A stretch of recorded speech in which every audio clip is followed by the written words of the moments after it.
Au nom du Père et du Fils et du Saint-Esprit, ainsi soit-il. Notre Père qui êtes aux cieux, que votre nom soit sanctifié, que votre règne arrive, que votre volonté soit faite sur la terre comme au ciel. Donnez-nous aujourd'hui notre pain de chaque jour. Pardonnez-nous nos offenses, comme nous pardonnons à ceux qui nous ont offensés. Et ne nous laissez pas succomber à la tentation, mais délivrez-nous du mal, ainsi soit-il. Saint Pilice, au nom du Père et du Fils et du Saint-Esprit, ainsi soit-il. Alors, nous voyons la troisième partie, et c'est l'avant-dernier cours sur cette encyclique. Donc la prochaine fois, nous terminerons et nous commencerons peut-être l'autre. Donc, troisième partie de cette encyclique, les profonds changements qui sont survenus depuis Léon XIII. De profonds changements qui ont été subis par le régime économique, aussi bien que par le socialisme. Il est d'abord manifeste que les conditions économiques ont fortement changé entre Rerum Novarum et Quadragesimo Anno. Léon XIII, en écrivant son encyclique, a eu surtout en vue le régime dans lequel les hommes contribuent d'ordinaire à l'activité économique, les uns par les capitaux, les autres par le travail. Comme il l'a d'ailleurs défini dans une heureuse formule, il ne peut y avoir de capital sans travail, ni de travail sans capital. C'est gauchiste. Alors, le premier point, c'est le système capitaliste n'est pas intrinsèquement mauvais, mais il a été vicié. Léon XIII a consacré tous ses efforts à organiser ce régime selon la justice. Il n'est donc pas à condamner en lui-même.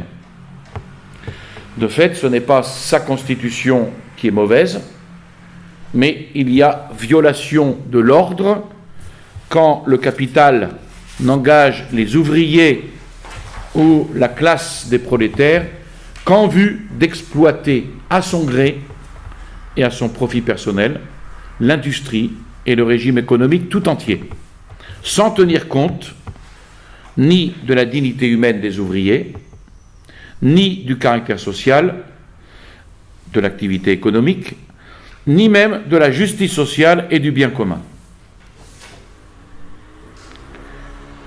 Il est vrai que, même à l'heure présente, ce régime n'est pas partout en vigueur. Il en est un autre qui gouverne encore par une nombreuse et très importante fraction de l'humanité. C'est le cas, par exemple, de la profession agricole, où un très grand nombre d'hommes trouvent leur subsistance au prix d'un travail probe et honnête. Là aussi, aujourd'hui, les conditions ont changé. Cet autre régime économique n'est pourtant pas exempt d'angoissantes difficultés. Depuis la publication de l'encyclique de Léon XIII, avec l'industrialisation progressive dans le monde, le régime capitaliste a lui aussi considérablement étendu son emprise en envahissant, en pénétrant les conditions économiques et sociales de ceux-là même qui se trouvent en dehors de son domaine, en y introduisant en même temps que ses avantages, ses inconvénients, ses défauts, et lui imprimant, pour ainsi dire, sa marque propre.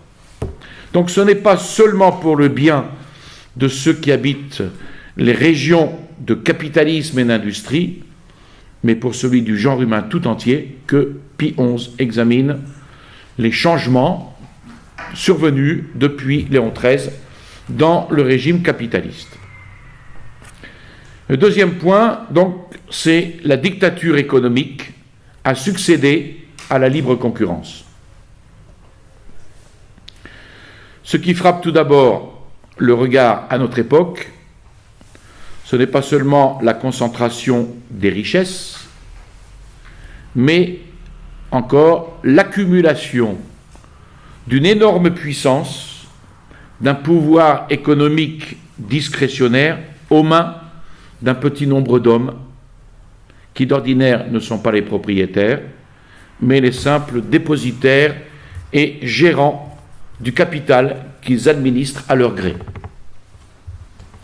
Et ce pouvoir est surtout considérable chez ceux qui, détenteurs et maîtres de l'argent, maîtres absolus de l'argent, gouvernent le crédit et le dispensent selon leur bon plaisir. On ne met pas de nom, mais on a tous deviné.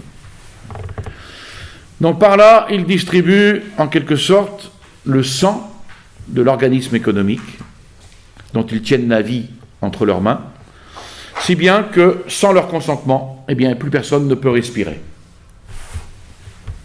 La dictature économique, c'est celle des forces d'argent, les banques extensionnellement, qui sont à la conquête du monde depuis toujours, le mammon du temps du Christ, et particulièrement depuis la Renaissance. Cette concentration du pouvoir, des richesses, des ressources, c'est comme le trait distinctif de l'économie contemporaine, et elle est le fruit d'une concurrence dont la liberté ne connaît pas de limite. Et ceux-là seuls restent debout, qui sont les plus forts, ce qui revient souvent à dire qu'ils luttent avec le plus de violence et qui sont le moins gênés par les scrupules de conscience. Donc la dictature économique fait de la seule force matérielle de l'argent et de la production le maître de la politique internationale ou nationale. La morale, et encore moins la religion, n'y a plus aucun droit. À son tour, cette accumulation de forces, de ressources, amène à lutter pour s'emparer de la puissance, et ceci de trois façons. On va combattre d'abord pour la maîtrise économique,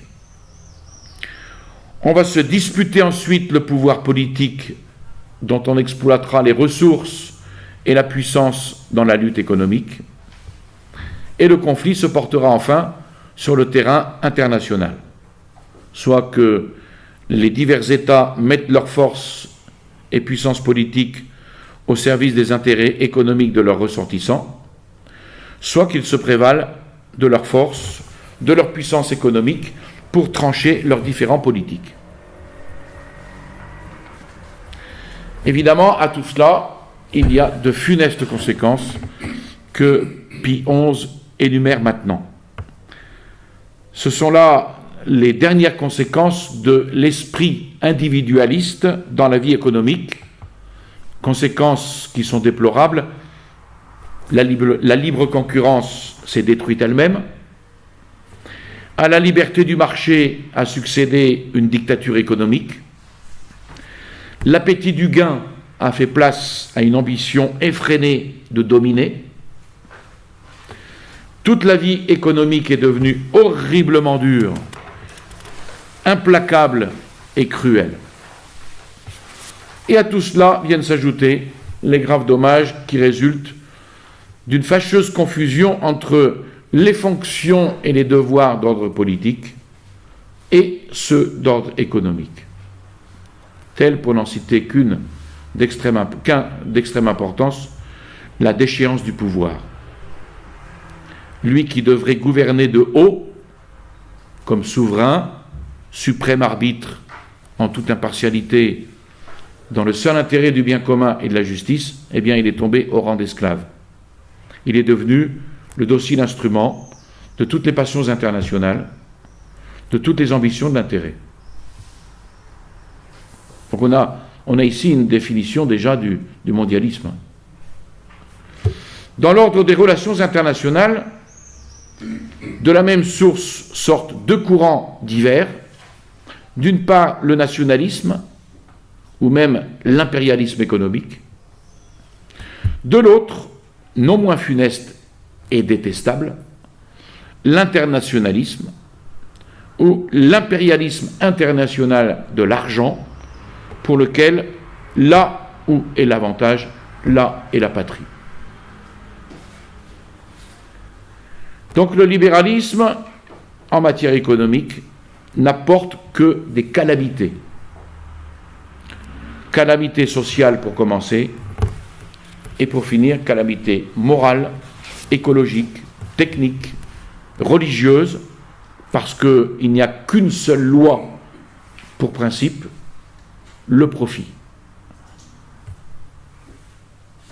Le profit, c'est-à-dire la cupidité, racine de tous les maux. L'État a un rôle interventionniste pour empêcher ce libéralisme. Mais comme l'État est lui-même touché par un nationalisme dévoyé, érigeant l'égoïsme au niveau national, son intervention entraînera des catastrophes inévitablement. Ainsi, les crises économiques se succèdent inexplicablement depuis 200 ans, alors que les sociétés sont en pleine surproduction, en pleine surabondance de biens matériels. Et la conclusion s'impose, la grâce n'en est pas moins nécessaire ici aussi. Alors, à ces conséquences, il faut trouver des remèdes. À ces causes, il faut trouver des remèdes. Il est possible de remédier à un mal si profond, puisque le régime économique moderne repose principalement sur le capital et le travail. Les principes de la droite raison ou de la philosophie sociale chrétienne concernant ces deux éléments, le capital et le travail, ainsi que leur collaboration, doivent être reconnus et mis en pratique. Alors, pour éviter l'écueil tant de l'individualisme que du socialisme, on tiendra surtout en compte le double caractère individuel, social, que revêtent le capital ou la propriété d'une part et le travail de l'autre.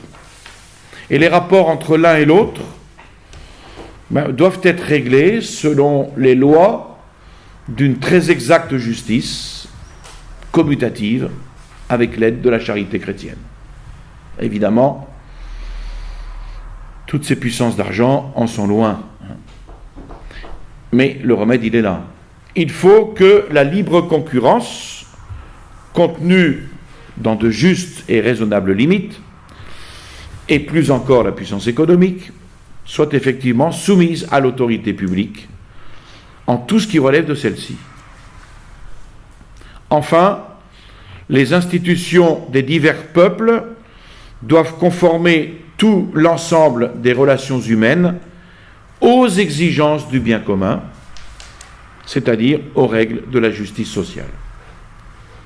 D'où il résultera nécessairement que cette fonction si importante de la vie sociale qu'est l'activité économique retrouvera à son tour la rectitude et l'équilibre de l'ordre. Il n'y a donc que la charité évangélique liée à la justice qui pourra éviter la dictature économique. L'homme a besoin de la grâce pour tout restaurer, puisque tout a été gâté par le péché originel. Donc l'économie n'échappe pas à cette loi de la rédemption.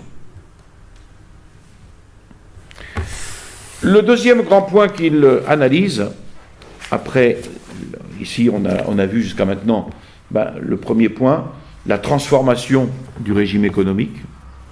Maintenant, la transformation du socialisme.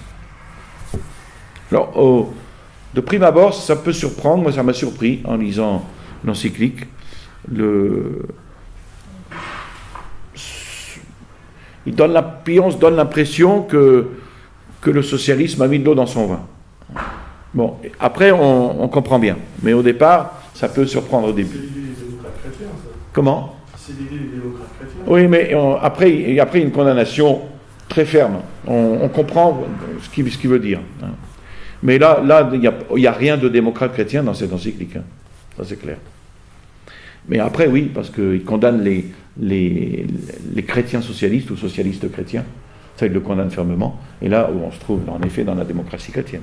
Les démocrates chrétiens sont tous plus ou moins socialistes chrétiens. La gauche chrétienne. La transformation subie depuis Léon XIII par le socialisme est également profonde. Le principal adversaire visé par Léon XIII, c'était le socialisme. Alors, en effet, le socialisme pouvait être considéré comme sensiblement un à l'époque. Il défendait des doctrines bien définies et formant un tout organique du temps de Léon XIII. Depuis, il s'est divisé en deux partis principaux, le plus souvent opposés entre eux, et même parfois ennemis acharnés, sans que toutefois ni l'un ni l'autre ait renoncé au fondement antichrétien qui caractérisait le socialisme. Ça, il le maintient, le fondement antichrétien, dans un socialisme modéré ou pas, il existe toujours, dans tout socialisme. D'abord, le parti de la violence ou communisme. Une partie du socialisme a versé dans le communisme,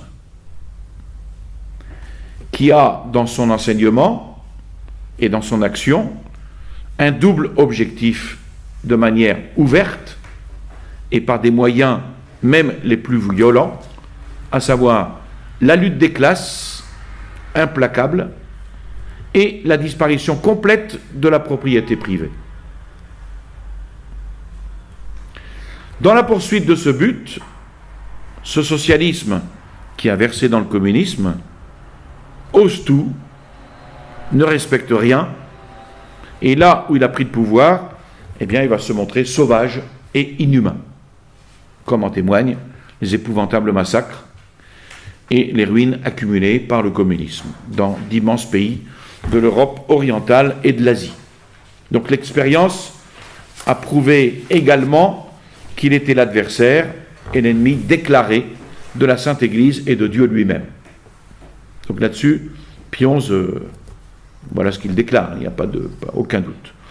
Et il note ici avec douleur l'incurie, écrit-il, de ceux qui, apparemment insouciants de ce danger, il parle ici du communisme, l'incurie de ceux qui, apparemment insouciants de ce danger imminent et lâchement passifs, laissent se propager de toutes parts des doctrines qui, par la violence et le meurtre, vont à la destruction de la société tout entière, cela mérite d'être condamné pour leur inertie, qui néglige de supprimer ou de changer des états de choses qui exaspèrent les esprits des masses et préparent ainsi la voie au bouleversement et à la ruine des sociétés. Ensuite, après le parti de la violence ou communisme qu'il vient de décrire, il parle du parti plus modéré qui a gardé le nom de socialisme. Alors ce parti repousse le recours à la force, mais sans rejeter d'ordinaire du moins la lutte des classes et la disparition de la propriété privée. Donc là-dessus c'est clair, le socialisme conserve d'ordinaire la lutte des classes, la disparition de la propriété privée, et il apporte certaines atténuations, dit Pie XI, certains tempéraments. On dirait que, dit-il, le socialisme, effrayé par ses propres principes, qui versent dans le communisme, et par les conséquences qu'en tire le communisme, se tourne vers les doctrines de la vérité chrétienne, et pour ainsi dire, se rapproche d'elle. C'est là que ça peut plus ou moins choquer, mais on comprend après, par la suite. On ne peut nier en effet que parfois, ces revendications ressemblent étonnamment à ce que demandent ceux qui veulent réformer la société selon les principes chrétiens. La lutte des classes, en effet, si elle renonce aux actes d'hostilité et à la haine mutuelle, se change peu à peu en une légitime discussion d'intérêts fondée sur la recherche de la justice et qui, si elle n'est pas cette heureuse paix sociale que nous désirons tous, peut cependant, et doit être un point de départ, pour arriver à une coopération mutuelle des professions. Vous voyez ici, il l'explique. Évidemment qu'il ne s'agit pas d'abonder dans la lutte des classes à la manière communiste ni socialiste. Mais si le socialisme atténue sa conception en la rapprochant de la mentalité de la pensée chrétienne, c'est-à-dire s'il renonce aux actes d'hostilité et de haine mutuelle, une recherche de la justice sociale, c'est possible. Dans la réalité, ça n'a jamais existé. Mais c'est possible en soi. La guerre déclarée à la propriété privée se calme, affirme Pie XI, de plus en plus, et se restreint, de telle sorte que, en définitive, ce n'est plus la propriété même des moyens de production qui est attaquée, mais une certaine prépotence sociale que cette société, contre tout droit, s'est arrogée et usurpée. De fait, une telle puissance, oui. Ça veut dire quoi, prépotence? Prépotence, c'est pleine d'elle-même. C'est qui écrase. Une espèce de puissance qui écrase. Avec hargne, avec esprit hautain. C'est quoi la différence avec l'omnipotent? Omnipotent, c'est la toute-puissance. Il y a pas cette... Dans prépotence, il y a la suffisance, la haine... L'omnipotence, c'est la puissance.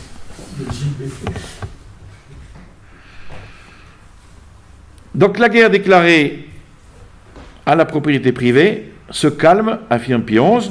De fait, une telle puissance appartient en propre non pas à celui qui simplement possède, mais à l'autorité publique.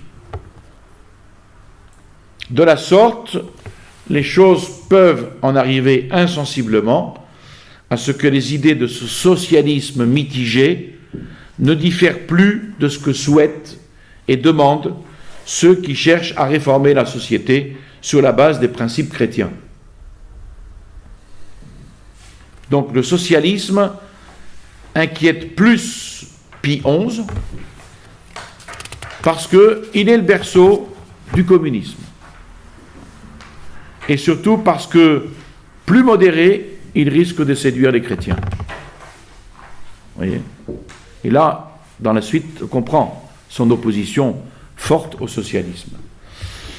Car il y a certaines catégories de biens pour lesquels on peut soutenir avec raison qu'ils doivent être réservés à la collectivité, lorsqu'ils en viennent à conférer une puissance économique telle qu'elle peut, sans danger pour le bien public, être laissée entre les mains des personnes privées. Donc des demandes et des réclamations de ce genre sont justes et n'ont rien qui s'écarte de la vérité chrétienne. Encore moins peut-on dire qu'elles appartiennent en propre au socialisme. Donc ceux qui ne veulent pas autre chose n'ont aucune raison pour s'inscrire parmi les socialistes. Il ne faudrait cependant pas croire que les partis ou groupements socialistes qui ne sont pas communistes en sont tous, sans exception, revenus jusque-là, soit dans leur programme. En général, ils ne rejettent ni la lutte des classes, ni la suppression de la propriété. Ils se contentent simplement d'apporter quelques atténuations. Donc dans la pratique, ce socialisme mitigé n'existe pas. Alors est-ce qu'on peut trouver un compromis avec lui? Et là, Pie XI est très clair. Si ces faux principes sont ainsi mitigés et en quelque sorte estompés, si vraiment ça existe, une question est soulevée. Est-ce qu'on ne pourrait pas apporter ainsi au principe de la vérité chrétienne quelque adoucissement, quelque tempérament, afin d'aller au-devant du socialisme et de pouvoir se rencontrer avec lui sur une voie moyenne? Cette question que pose Pie XI, elle est de tous les temps. elle est très actuelle aussi. Un accord pratique, par exemple. Est-ce qu'on ne pourrait pas apporter quelques éléments, est-ce qu'on ne pourrait pas faire un pas pour pouvoir, pour pouvoir nous rencontrer sur une voie moyenne. Chacun met un peu de l'eau dans son vin. Il y en a qui nourrissent le fol espoir, dit Pie XI, de pouvoir ainsi attirer à nous les socialistes. Vaine attente, cependant, s'exclame Pie XI. Ceux qui veulent faire parmi les socialistes œuvre d'apôtres, ce qui est très beau, très noble, mais ils doivent professer les vérités du christianisme dans leur plénitude et dans leur intégrité, ouvertement et sincèrement. Les mots sont forts ici, professer les vérités du christianisme dans leur plénitude, dans leur intégrité, ouvertement, sincèrement, sans aucune complaisance pour l'erreur. Il n'y a pas de branding ici. Qu'ils s'attachent avant tout, si vraiment ils veulent annoncer l'Évangile, à faire valoir aux socialistes que leurs réclamations, dans ce qu'elles ont de juste, trouvent un appui bien plus fort dans les principes de la foi chrétienne et une force de réalisation bien plus efficace dans la charité chrétienne. Alors que dire si, pour ce qui est de la lutte des classes et de la propriété privée, que dire si le socialisme s'est véritablement atténué et corrigé au point même que sur ces deux questions, on n'ait plus rien à lui reprocher. S'est-il par là débarrassé instantanément de sa nature antichrétienne ? C'est une question, constate Pie XI, devant laquelle beaucoup d'esprits restent hésitants. Et là, il fait un constat, nombreux sont les catholiques qui, voyant bien que les principes chrétiens ne peuvent être ni laissés de côté, ni supprimés, semblent tourner les regards vers le Saint-Siège et lui demander avec instance de décider si ce socialisme est suffisamment revenu de ses fausses doctrines pour pouvoir, sans sacrifier aucun principe chrétien, être admis et en quelque sorte baptisé. Pie XI veut répondre, et voici ce qu'il décide. Qu'on le considère soit comme une doctrine, soit comme un fait historique, soit comme une action, le socialisme, s'il demeure vraiment socialisme, même après avoir concédé à la vérité et à la justice, ce que le pape vient de dire ne peut pas se concilier avec les principes de l'Église catholique. Car sa conception de la société est on ne peut plus contraire à la vérité chrétienne. Et il insiste ensuite, dans un autre paragraphe, selon la doctrine chrétienne, en effet, le but pour lequel l'homme, doué d'une nature sociable, se trouve placé sur cette terre, le but c'est que, vivant en société, et sous une autorité émanant de Dieu, le but c'est qu'il cultive, c'est qu'il développe pleinement toutes ses facultés à la louange et à la gloire de son Créateur, et que, remplissant fidèlement les devoirs de sa profession ou de sa vocation, quelle qu'elle soit, il assure son bonheur à la fois temporel et éternel. Ça, c'est réaffirmation du but de notre vie. Le socialisme, au contraire, ignorant complètement cette fin sublime, et de l'homme et de la société, ou ne tenant plus aucun compte de cette fin, il suppose que la communauté humaine n'est constituée qu'en vue du seul bien-être. Sa doctrine n'a pourtant rien de commun avec Jésus-Christ, puisque le socialisme est matérialiste et fait du bonheur économique une fin en soi. L'Église ne voit ce dernier que, c'est-à-dire ce bonheur économique, que comme une simple condition, et non pas une fin, un moyen pour mieux gagner le ciel. C'est vrai qu'une trop grande pauvreté, une extrême pauvreté, pourrait engendrer une difficulté dans l'obtention du ciel, une révolte, etc. Donc ce n'est pas une fin, mais un moyen. La religion pour le socialiste n'est qu'affaire privée. La morale n'est qu'affaire de convention provisoire, selon l'évolution matérielle de la société. L'école est sans Dieu. Tout cela, on le trouve dans le socialisme. Donc Pie XI rappelle de ce qu'une division appropriée du travail assure plus efficacement la production que des efforts individuels dispersés. Les socialistes concluent que l'activité économique, dont les buts matériels retiennent seuls leur attention, doit de toute nécessité être menée socialement.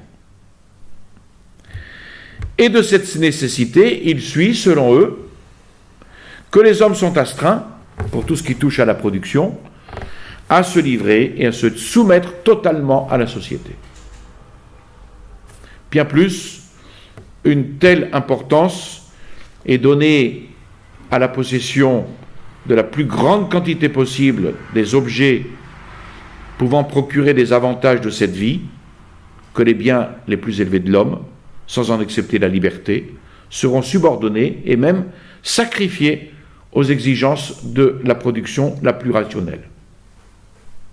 Donc c'est une atteinte ici, cette atteinte portée à cette dignité de l'homme dans l'organisation socialisée de la production sera largement compensée, assure-t-il, par l'abondance des biens qui, socialement produits, seront prodigués aux individus et que ceux-ci pourront à leur gré appliquer aux commodités et aux agréments de cette vie. La société, donc, telle que la rêve le socialisme, d'un côté, ne peut exister, ni même se concevoir, sans un emploi de la contrainte manifestement excessif. Et de l'autre, cette société, telle que la rêve le socialisme, jouit d'une licence non moins fausse, puisqu'en elle disparaît toute vraie autorité sociale. Celle-ci, en effet, ne peut se fonder sur les intérêts temporels et matériels, mais ne peut venir que de Dieu, créateur, fin dernière de toutes choses. Donc, catholicisme et socialisme, ou catholique et socialiste, sont des termes contradictoires, dit Pie XI. Que si le socialisme, comme toutes les erreurs, contient une part de vérité, ce que d'ailleurs les souverains pontifes n'ont jamais nié, il n'en reste pas moins qu'il repose sur une théorie de la société qui lui est propre et en plus, surtout, qui est inconciliable avec le christianisme authentique. Donc socialisme religieux ou socialisme chrétien ou chrétien de gauche, tout cela, ce sont des contradictions. Personne ne peut être en même temps bon catholique et vrai socialiste. La conclusion est nette. Ensuite, il étudie la question de ce que certains appellent le socialisme éducateur. Donc Pie XI confirme solennellement de son autorité ce qu'il vient de rappeler. Et il l'applique également maintenant à une forme nouvelle du socialisme. Peu connue encore, en vérité, mais qui se répand actuellement dans un très grand nombre de groupements socialistes. Il s'attache à mettre avant tout son empreinte sur les esprits et les mœurs. Ce sont tout particulièrement les enfants qui, dès le jeune âge, il attire à lui, sous couleur d'amitié, pour les entraîner à sa suite, mais il s'adresse aussi à la masse entière des hommes, pour arriver enfin à former l'homme socialiste qui puisse modeler la société selon ses principes. Donc l'action et les vues du socialisme éducateur vont à l'encontre des principes et du but que poursuit l'éducation chrétienne. Le socialisme porte avec lui de terribles dangers auxquels il faut opposer, dit Pie XI, avec courage et avec un zèle infatigable, une résistance proportionnée à leur gravité.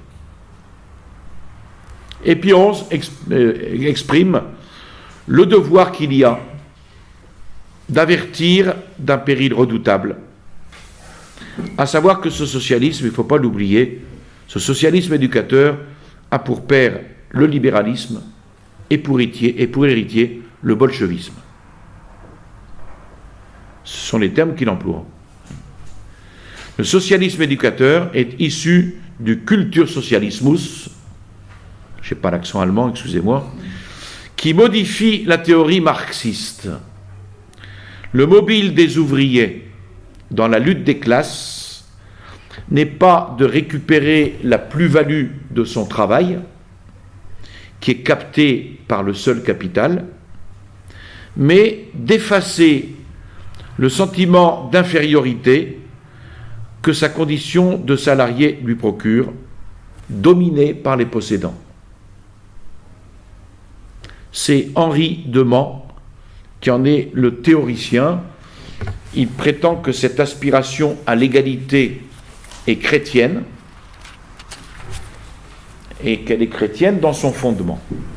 Et Henri de Mans écrira dans ses réflexions sur l'économie dirigée: le sentiment chrétien reste l'une des sources les plus fécondes des convictions démocratiques et socialistes.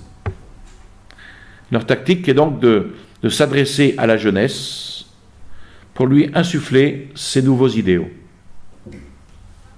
Évidemment, totalement condamnable et condamné par Pie XI. Et Pie XI exprime ici sa douleur de voir, dans certaines régions surtout, un grand nombre de catholiques, ce sont ses propres termes, qui, gardant leur vraie foi et gardant leur volonté droite,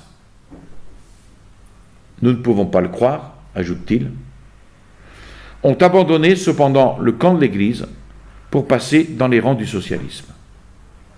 Les uns se réclamant ouvertement de son nom et professant ses doctrines, les autres entrant par entraînement ou même comme malgré eux dans des associations qui, ou explicitement ou de fait, sont socialistes. Et le socialisme religieux, entre guillemets, il vient du protestantisme allemand, suisse, hollandais et français. En 1930, les socialistes religieux, entre guillemets, autrichiens, catholiques eux, présentèrent au pape un manifeste comme quoi être chrétien et socialiste est possible s'il n'y a pas négation des dogmes fondamentaux de la foi. Pie XI répond par quadragesimo anno. C'est sa réponse. Alors il cherche à comprendre comment il a pu se faire que ces catholiques en arrivent à une telle aberration. Et il semble entendre ce que beaucoup d'entre eux répondent pour s'excuser: l'Église et ceux qui font profession de lui être attachés sont pour les riches et ne s'occupent pas des ouvriers, ne font rien pour eux. Ça, c'est l'argument massu qu'on entend très souvent. L'Église, c'est l'Église des riches. Elle a fait profession d'être attachée aux riches, etc. Et le sort des ouvriers ne l'intéresse pas. Donc force leur était, s'ils voulaient pourvoir à leurs intérêts, d'entrer dans les rangs du socialisme. Et Pie XI de se lamenter alors qu'il y ait eu, hélas, et qu'il y ait encore des hommes qui, tout en se disant catholiques, se souviennent à peine de cette sublime loi de justice et de charité, en vertu de laquelle il ne nous est pas seulement enjoint de rendre à chacun ce qui lui revient, mais encore de porter secours à nos frères indigents, comme au Christ lui-même, et qui, chose plus grave, ne craignent pas d'opprimer les travailleurs par esprit de lucre. Bien, il en est qui abusent de la religion elle-même, c'est vrai, ça existe de tout temps, cherchant à couvrir de son nom leurs injustes exactions pour écarter les réclamations pleinement justifiées de leurs ouvriers. Bien sûr que ça existe. Et puis on stigmatise alors une pareille conduite, et il affirme qu'il ne cessera jamais de la stigmatiser, parce que ce sont des hommes qui sont cause que l'Église, sans l'avoir en rien mérité, a pu avoir l'air ou s'est vu accusé de prendre le parti des riches et de n'avoir aucun sentiment de pitié pour les besoins et les peines de ceux qui se trouvent déshérités de leur part de bien-être en cette vie. Toute l'histoire de l'Église fournit la preuve d'une apparence fausse et d'une accusation calomnieuse. Et l'encyclique, même dont Pie XI célèbre le 40e anniversaire, Quadragesimo anno, c'est le témoignage le plus éclatant de la souveraine injustice avec laquelle ces calomnies et ces injures sont prodiguées à l'Église et à sa doctrine. C'est pour cela qu'il invite ces catholiques passés au socialisme à revenir à l'Église. Ces catholiques ont été trompés. Ils ont été entraînés loin de la vérité. Pie XI les invite donc à rentrer dans le sein de l'Église. Il ne veut ni les repousser, ni les rejeter, mais il invite à l'ardeur, la sollicitude, pour les ramener, afin qu'ils reviennent d'où ils sont partis, dans la maison du Père, et rester fermes là où est leur vraie place, dans les rangs de ceux qui s'efforceront de restaurer la société selon l'esprit de l'Église, fortement unis par la justice sociale et la charité sociale. C'est pour ça que les 4 socialismes dénoncés par Pie XI, c'est le socialisme atténué ou modéré, le marxisme avec ses atténuations, le socialisme éducateur et le socialisme religieux. Tous ces socialismes montrent que, comme toute idéologie contemporaine, le socialisme accapare tout l'homme en sa pensée comme en ses activités. Et puis on se rappelle enfin à ces catholiques tentés par le socialisme à se persuader que même sur cette terre, ils ne pourront trouver nulle part un bonheur plus complet qu'auprès de celui qui, avec un grand C, celui qui, riche, s'est fait pauvre pour nous enrichir par sa pauvreté, qui a été indigent, voué au travail dès sa jeunesse, qui appelle à lui tous ceux qui sont accablés par le travail et la peine, afin de les réconforter dans la charité de son cœur, et qui enfin, sans aucune acception de personne, demandera plus à qui aura reçu davantage, et rendra à chacun selon ses œuvres. Voilà.